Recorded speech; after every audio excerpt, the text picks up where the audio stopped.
religious and cultural coexistence, success in ensuring security, peace, tolerance, religious and cultural coexistence, to all members success of the human in ensuring security, and peace, God's mercy, religious and cultural coexistence, to all members success of the human in ensuring security, and peace, God's mercy, religious and cultural coexistence, to all members success of the human in ensuring security, peace, religious and cultural coexistence, to all members success in ensuring security, peace, religious and cultural coexistence, to all members success in ensuring security, peace, religious and cultural coexistence, to all members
Your Excellency Mr. Martin Chungong, Secretary General of the Interparliamentary Union, Your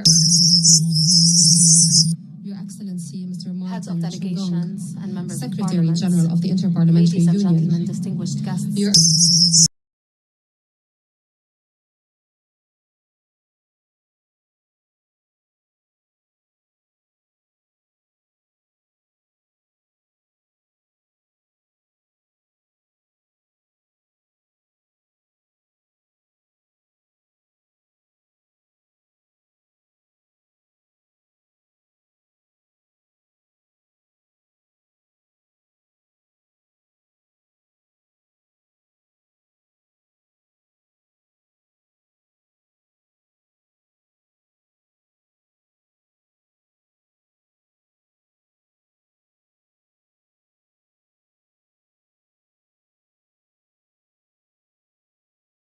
recognition of our role within international partnerships in countering our common risks and threats and facing challenges by recognition of our role within international partnerships in countering our common nowadays. I would like to welcome you all to the land of the Kingdom of Bahrain, a kingdom that has upheld democratic values for over 100 years now, when we held the first municipal local elections in 1912. This is a land that holds deep in its memory long-standing and authentic civilizations. Dilman, Tailis, Aval, and the Islamic civilizations were all successive civilizations that have come to Bahrain's land and have forged its historic heritage. It is very diverse in terms of their beliefs, but they all uphold the values of tolerance, peace, love, and coexistence. As a matter of fact, we find ourselves before a very valuable human heritage that Bahrain was long keen to preserve. We have actually shown this will of us when His Majesty the King launched a reform program which links between these supreme values and our national reform process. All of these were highlighted in numerous initiatives that we can enumerate to no end. These have become constant pillars of our national action and of the Constitution of Bahrain.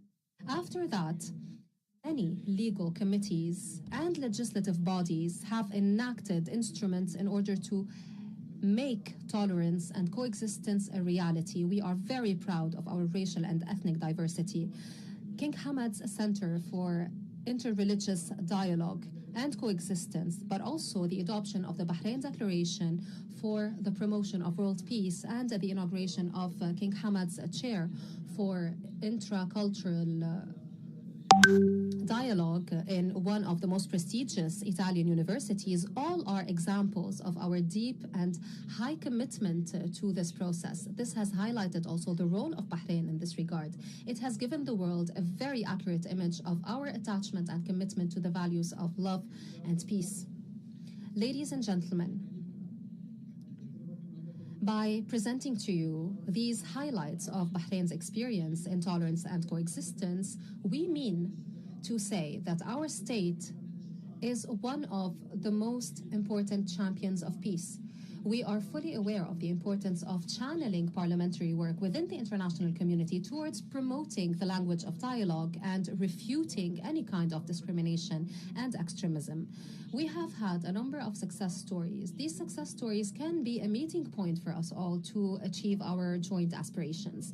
Our meeting today aims at coming up with real, tangible visions and plans that would contribute to achieving the aspirations of all those participating in this assembly hosted by Bahrain, which is held under the title of Promoting Peaceful Coexistence and Inclusive Societies. We are here to invest and harness our parliamentary will and our political influence in order to achieve this rapprochement and in order to converge the efforts of our countries and our societies. We have to highlight the best practices that make the human cause a supreme cause that prevails all other causes. The Kingdom of Bahrain is hosting over 1,700 representatives of over 178 parliaments from all over the world. This goes to prove our commitment, our collective commitment to these human values. We have to build peaceful communities, whereas the world is paying a heavy toll due to the outbreak and widespread of terrorism, radicalism, wars, and violent extremism. All of these scourges undermine peace, human rights, and sustainable development. These deeply impact all regions of the world and all countries. No country is spare. This increases the responsibility that we as parliamentarians have to shoulder. These deeply impact all regions of the world and all countries. No country is spare. This increases the responsibility that we as parliamentarians have to shoulder. These deeply impact all regions of the world and all countries. No country is spare. This increases the responsibility that we as parliamentarians have to shoulder. These deeply impact all regions of the world and all countries. No country is spare. This increases the responsibility that we as parliamentarians have to shoulder. These deeply impact all regions of the world and all countries. No country is spare. This increases the responsibility that we as parliamentarians have to shoulder. These deeply impact all regions of the world and all countries. No country is spare. This increases the responsibility that we as parliamentarians have to shoulder. These deeply impact all regions of the world and all countries. No country is spare. This increases the responsibility that we as parliamentarians have to shoulder. These deeply impact all regions of the world and all countries. No country is spare. This increases the responsibility that we as parliamentarians have to shoulder. These deeply impact all regions of the world and all countries. No country is spare. This increases the responsibility that we as parliamentarians have to shoulder. These deeply impact all regions of the world and all countries. No country is spare. Thank you, Your Excellency, Mr. Ahmed bin Salman Al Musallim, Speaker of the Council of Representatives and Chairman of the Executive Committee of the Parliamentary Group of Bahrain. Thank you for your kind words. I would like to call upon Her Excellency Haya bint Rashid Al Khalifa, Member of the General Assembly of the United Nations, to give us her address.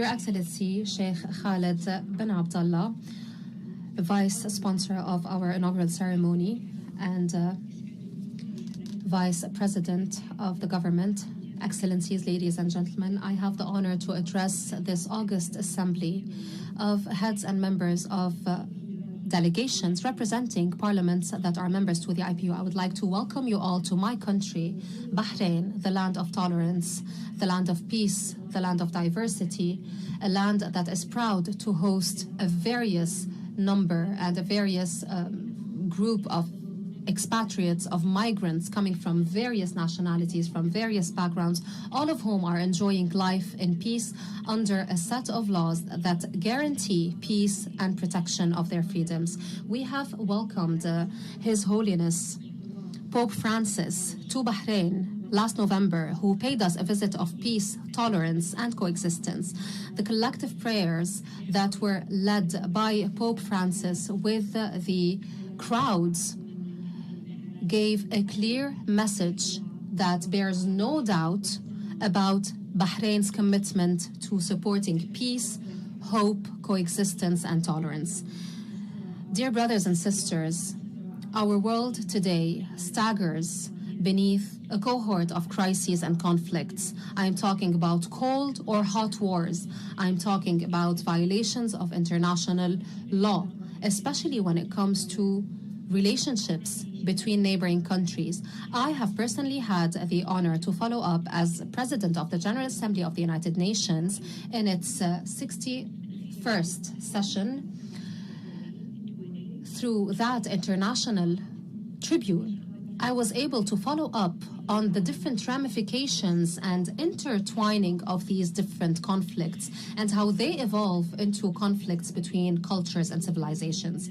Our region was shaken a couple of weeks ago by a massive earthquake, an earthquake that has demolished roads, buildings, schools, mosques, churches. Tens of thousands of people were displaced and found themselves afflicted by loss. When looking at the reality of our world today, we notice that there have been also earthquakes that are man-made, earthquakes that have translated through, for example, toppling of regimes, toppling of governments, through coups. If we cannot prevent natural disasters, let us at least try to prevent disasters caused by the greed of mankind. Let us abandon the illusion of uniformity, of homogeneity, of imposing identities on other races, on other religions. Many of those conflicts can be traced back to a lack of understanding of the other, the different other, or an unjustified will to control others, to take over others. These sow differences and divisions among countries. History has taught us that waging wars is just like entering a very dark room, a room with no key, that no one knows how to get out of. These wars cause wars of attrition.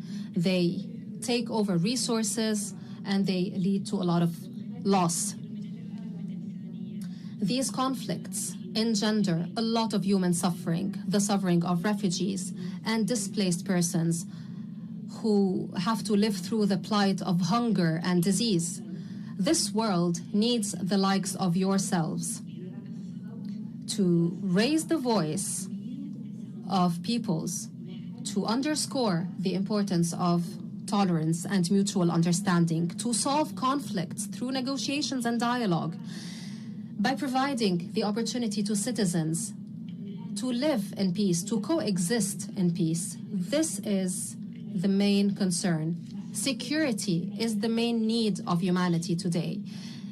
Our citizens need honest livelihoods to win their breads.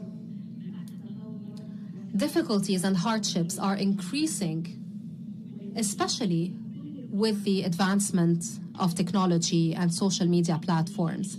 Some of those platforms are misused in order to spread a poisonous idea, to sow discord, to sow suspicion, to spread false news. Our only salvation, dear brothers and sisters, is through the promotion of a new culture, a counterculture that spreads tolerance, that provides future generations a glimpse of hope and a better tomorrow. A culture that opens the door wide ahead for justice, for human advancement, for human dignity, for demining the political sphere. All of these efforts have to converge. This responsibility is collective. We are interdependent. There is no assembly better than this one to open this window to the future, a window to a new world, a window to spread these values. Peace is cheaper than war, and tolerance is cheaper than hatred. Thank you very much. Allow me once again to welcome you to the Kingdom of Bahrain.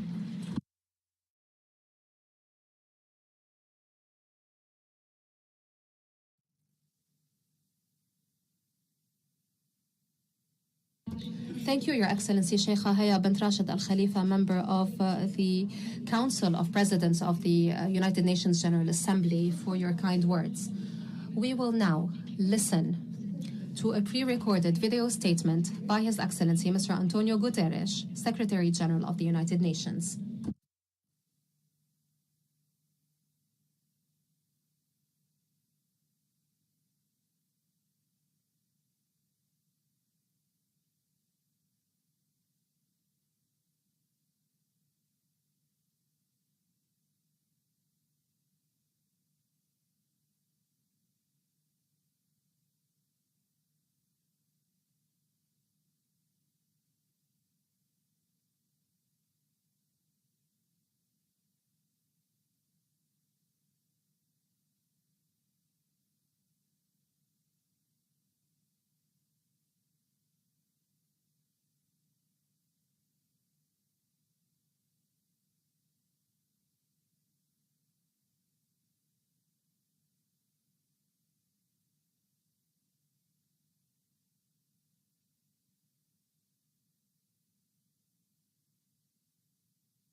On behalf of all of us, I should like to thank His Excellency Mr. Antonio Guterres, Secretary General of the United Nations, for this special message.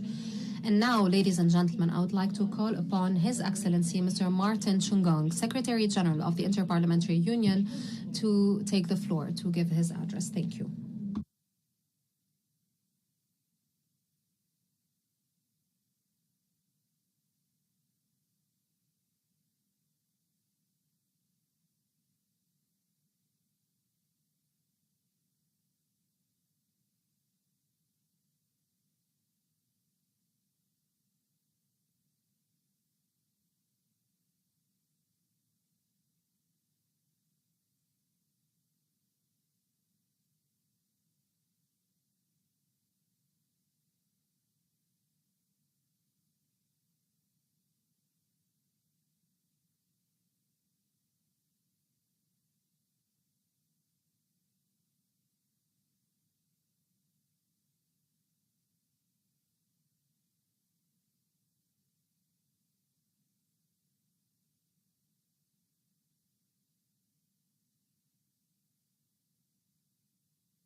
that all parliamentary roads lead to Bahrain these days, and we have cause to be proud of that.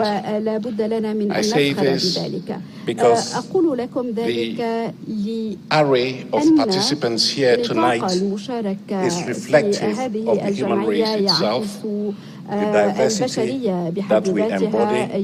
We are here of different backgrounds, religion, race, cultures, political affiliation, and all. But we are united here over the next several days in service to mankind. I would like to register our gratitude to Bahrain for offering the IPU the opportunity to play its role as the global convener of parliaments. We have 130 parliaments represented here. If it had been possible to have all 178 parliaments here, if it had been possible to have all 45,000 parliamentarians worldwide here, I'm sure the authorities of Bahrain would have loved that and the IPU would have loved that. But I dare to say that we do have here a representative sample of the people out there, and that whatever is coming out of your deliberations is something that is representative of the broad interest of the people of the world today. I am grateful because Bahrain gives us the opportunity to bring people together, people of different thoughts, that would then have a very safe environment to carry out deliberations with freedom of expression, respectful of the views of one another. In a nutshell, we have the opportunity here to give voice to all of the people in the world, to the 45,000 parliamentarians, and by extension, to the some 8 billion people on this planet. I therefore wish to express my strong hope that our deliberations will be devoid and bereft of self-serving rhetoric, arrogance, inflammatory, intolerance utterances, and that we will live up to the dignity and standards of parliamentary life as we have known them in our various jurisdictions. Secondly, Your Excellency, I want to thank you and your colleagues for allowing the IPU to play its role as bridge builder. During the next several days, there will be a host of meetings here, bilateral, multilateral, and otherwise. The IPU itself and its formal structures will be convening meetings that are intended to bring people together, to close the gap between differences among people, and to come up with solutions that are consensual. We will have meetings of an important mechanism such as the Committee on Middle East Questions, trying to bring together positions regarding strife in the Middle East. We will have meetings of the Cyprus Committee looking at how we can bridge the gap between the different communities on Cyprus. And I want to use this opportunity, and I hope the Israeli delegation will forgive me if I say this. Yesterday, I was very honored to meet the high-level delegations of Israel. I'm sure you'll agree with me that several years ago it would not have been possible to have them here in this very country. And that is the concrete expression of the peaceful coexistence that we are all clamoring for. That you may have differences, you may have different opinions, but you're willing to come together. And I salute Bahrain for giving us that opportunity to live up to the foundational values of this organization, dialogue for the resolution of disputes. I am sure that the founding fathers of this organization, Krema and Pasi, would be smiling in their graves to see the sons and daughters of this world of different opinions coming together. This organization of course to mankind. I therefore believe that over the next several days, parliamentary diplomacy, which is complementary to the traditional form of democracy, will be in full display in Bahrain. Before I conclude, I want to say a few words about democracy because there has been a lot of hype about what democracy is, the presence or absence of democracy around the world. Mr. President, I'm sure you're going to have a few words about this, but let me say that democracy is an aspiration.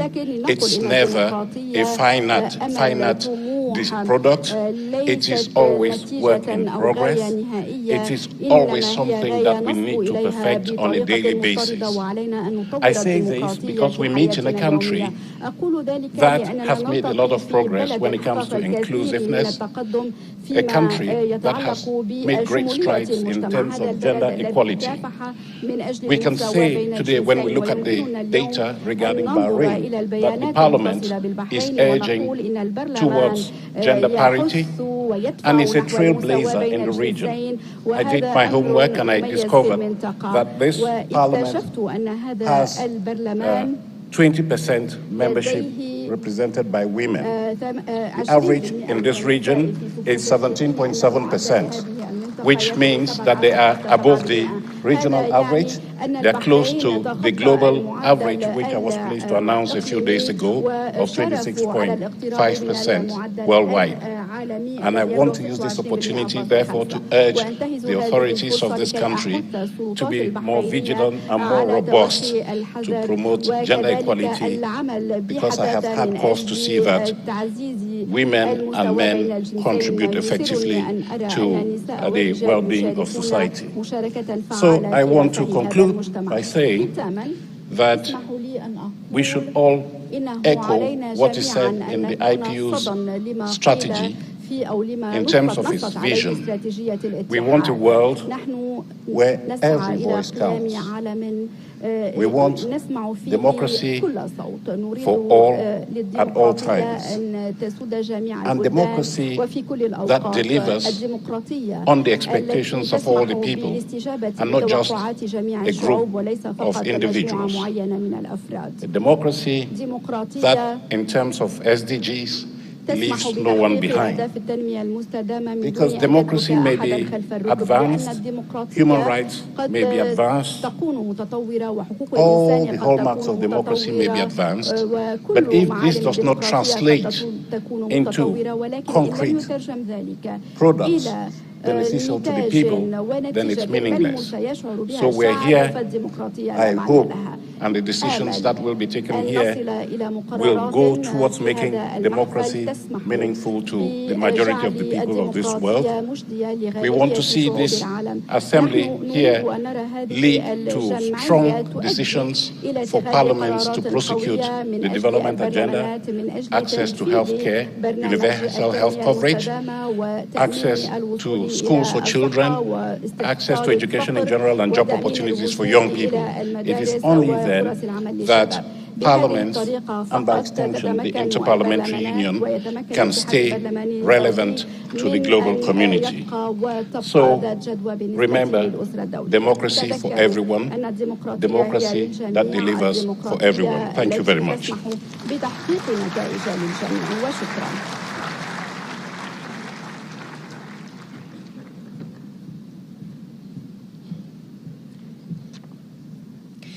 شكرا لمعالي الأمين العام للاتحاد البرلماني الدولي على هذه الكلمة الكريمة.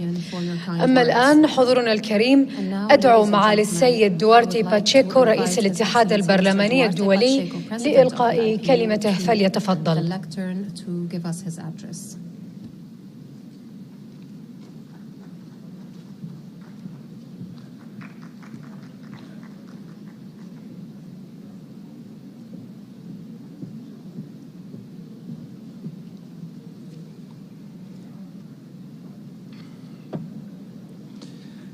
Your Excellency, Deputy Prime Minister of the Kingdom of Bahrain, representing His Majesty the King, Mr. Chairperson of the Shura Council of Bahrain, Mr. Speaker of the Council of Representatives of Bahrain, Mr. Secretary General, Madam representing the General Assembly of United Nations, Madam Speakers, Mr. Speakers, ladies and gentlemen, dear colleagues, it's an honor to address you all at this inaugural ceremony of 146th IPU Assembly here in the beautiful Kingdom of Bahrain. May I say that I will speak in the name of all of you to say thank you to the National Assembly of Bahrain for its gracious and capable hosting of this assembly in the wonderful surroundings of the recently opened exhibition World Bahrain. Mr. Speaker and Mr. Chairperson, to both of you, I need to say thanks again for your personal commitment on the preparation of this assembly. All the details were oversight. And now we parliamentarians across the world, we have all the conditions to have a very productive and successful assembly. Allow me to extend my gratitude to the former Speaker of the Council of Representatives of Bahrain, Honorable Madame Fazia Zainal, because without her personal invitation and commitment to achieve all the conditions to host one of IPU assemblies, we will not be here. And equally, to our colleague and friend, Jamal, I am not seeing you because of the camera, but Jamal, you spend many sleepless nights to guarantee that everything is on the right place as chairperson of the committee of the organization of this wonderful assembly. Thank you very much for all your efforts and for the staff that work with you.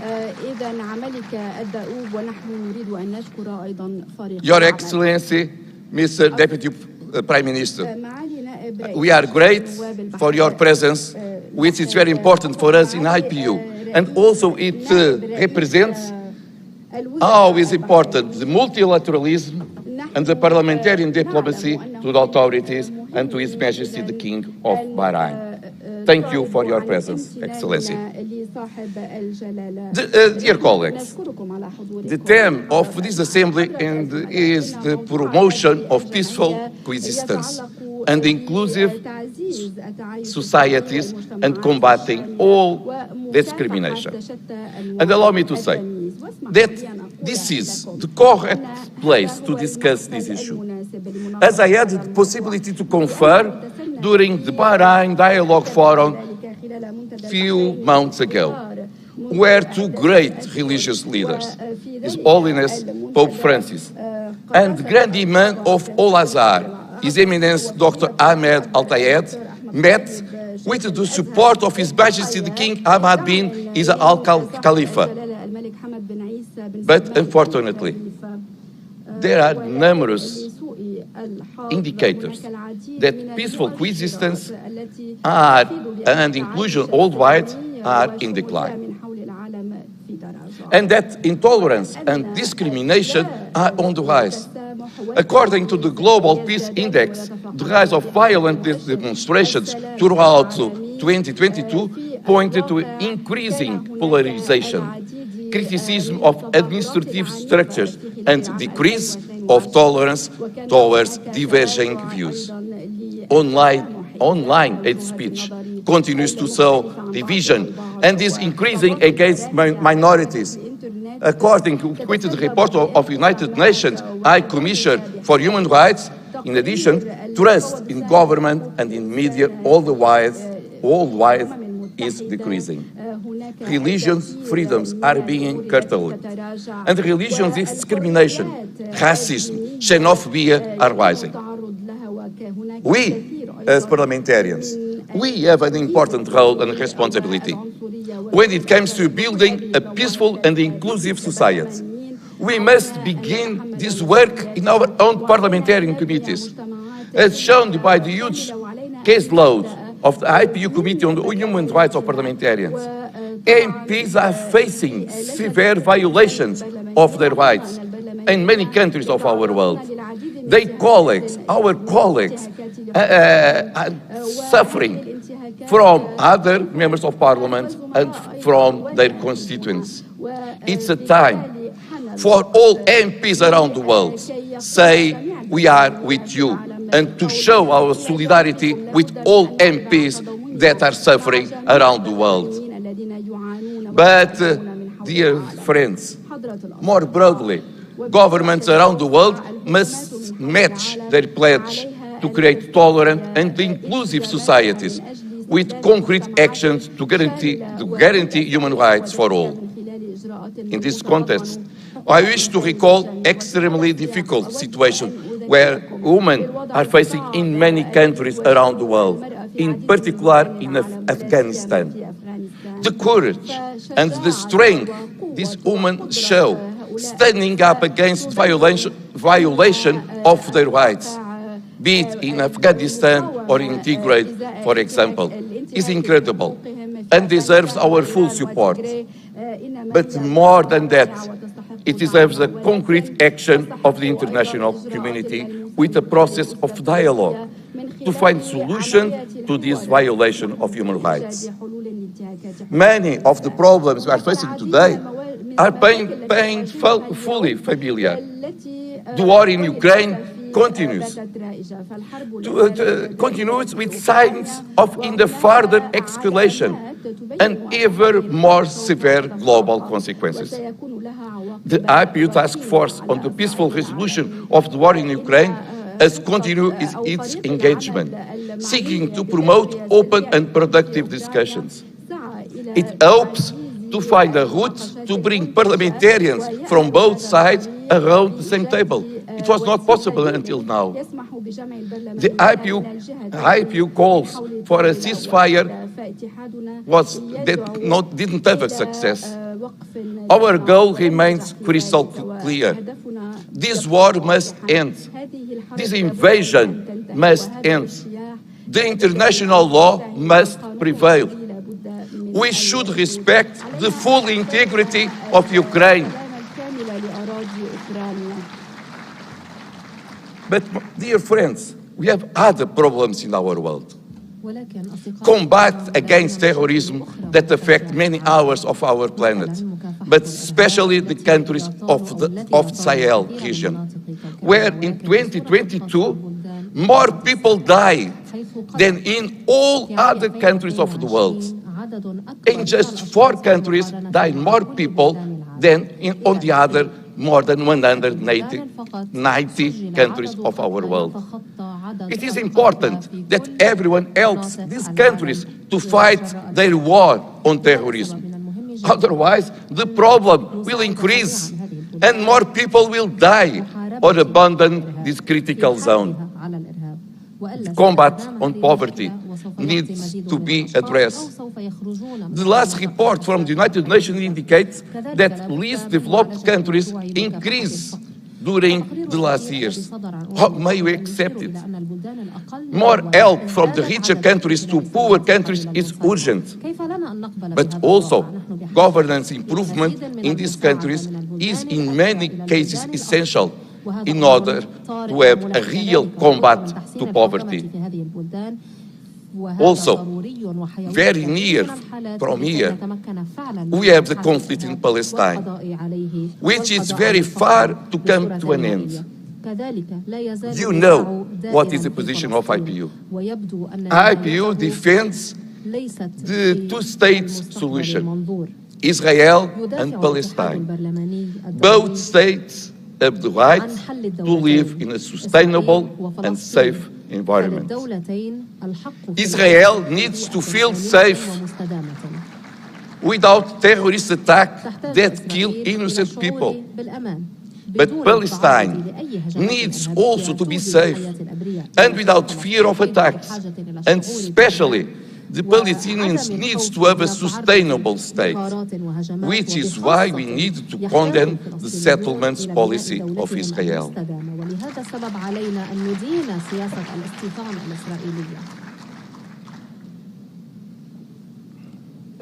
Dear friends, moreover, we must not forget that many other conflicts around the world exist. But MPs do not enter this challenge times empty-handed. Powerful concepts and tools are at their disposal.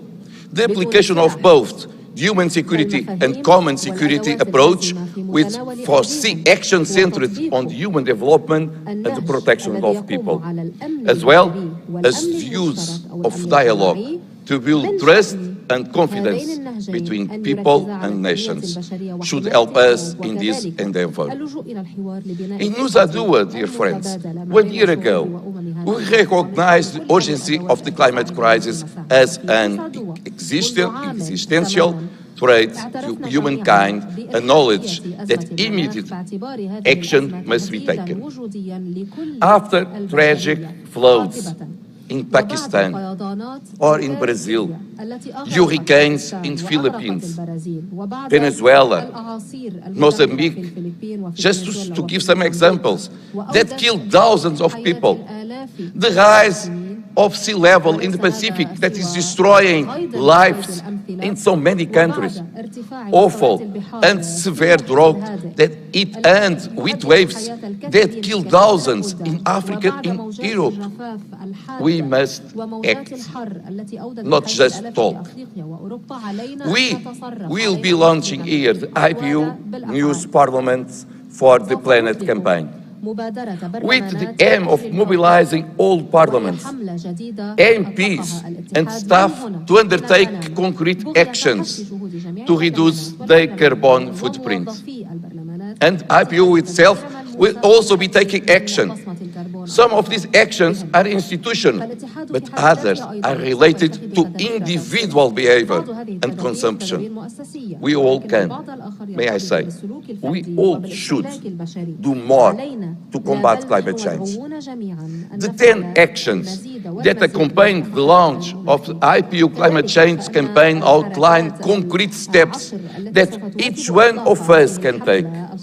I encourage you all to use this document and make a commitment to yourself and your children and grandchildren that this planet will be a better place in which to live. But we also need to be prepared for other dangers. The worst of the COVID-19 pandemic is over, but another health crisis may be around the corner. Technological advances, particularly in terms of vaccines, are reasons for optimism. The recent devastating earthquakes in Syria and Turkey show that we need to renew our focus on disaster risk reduction in every part of the world. In the Horn of Africa, 22 million people are currently experiencing acute food insecurity due to a historical drought that began in late 20s and is expected to continue. Already there, more than 1.7 million people have left their homes in search of food and water. The clock is also ticking on sustainable development goals. We must not backslide on our commitment to make the world a better place for all by 2030. Great strides have been made over the past 20 years, yes, and we must build on these achievements. But it seems that democracy is under threat also. Limiting the rights of young men and women to express their views and process peaceful تحدياً pose a major ثانياً challenge to أمام democracy. الديمقراطية Limiting humans' لحقوق access الشباب to والشابات or في even التعبير عن excluding أفكارهم them والتظاهر سلمياً. for حتى decision-making أن positions تقييد وصول like المرأة education أو or حتى healthcare استثناء المرأة is تماماً also a threat من to مناصب democracy القرار and to the أو basic human rights. قطاع التعليم I will وقطاع repeat الرعاية again, الصحية. كل what is ذلك happening يمثل in تهديداً كبيراً Afghanistan needs a للديمقراطية strong ولحقوق الإنسان condemnation. الأساسية. When the right of ما يحصل education في is أفغانستان refused بحاجة to women, إدانة شديدة and we know الوجه. also that وعندما تحرم المرأة من MPs حقها are في التعليم educated. وعندما The proliferation of disinformation and fake news is shaping up to be another big issue on our agenda. We need to ensure that our parliaments become ever stronger institutions, more effective, more inclusive, more resilient, more accountable. And that's why we are here. Because IPU assemblies are a golden opportunity for us to learn from one another, to combine our strengths and address all the problems together. The IPU has worked in an intensive way for many years to encourage greater gender equality in parliaments. Under the Kigali Declaration on Gender Equality,